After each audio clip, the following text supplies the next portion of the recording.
ear. Visions and liberation spoken by the seer. And if it's true the life's best are free, why is freed is there?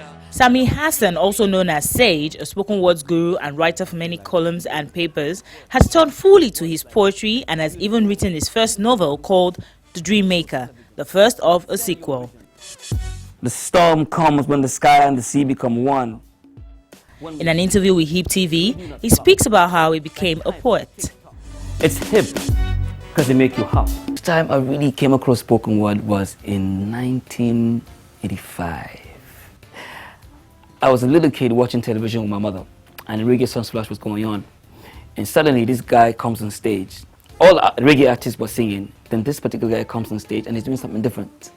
And he's, prancing on the stage, just walking from one end to the other without a shirt and no shoes, with a massive lock of dread.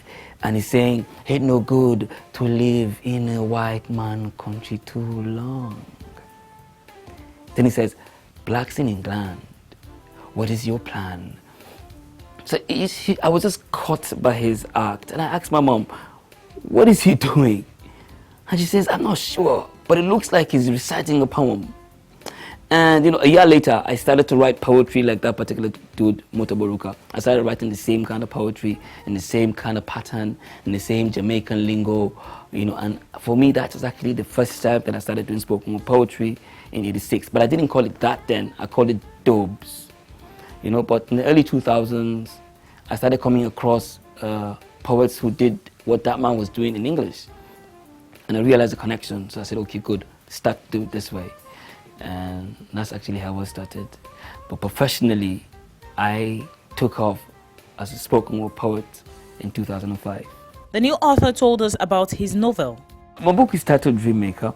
I term it a fable, but it is really a book of precepts. I try to communicate 4 things I think I've learned about how you can realize a dream, how you can maximize your experience as a human being.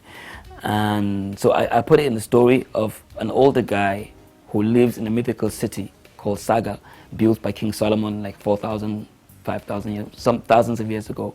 A city that's designed in particular to encourage learning. A school town, if you like, a city for creativity, for learning, for wisdom, for knowledge. And there's this man in that city called Baba, who runs a school called the SOW, it's called the School of Wisdom.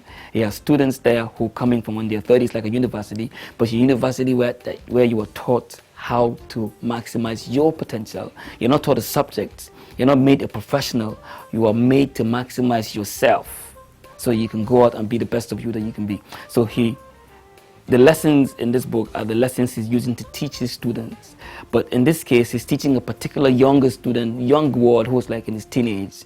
So he's teaching, this is how his attempt to, relay the wisdom that he has to a younger person. 40 little ideas of how to take your dream from your mind and to put it into a reality.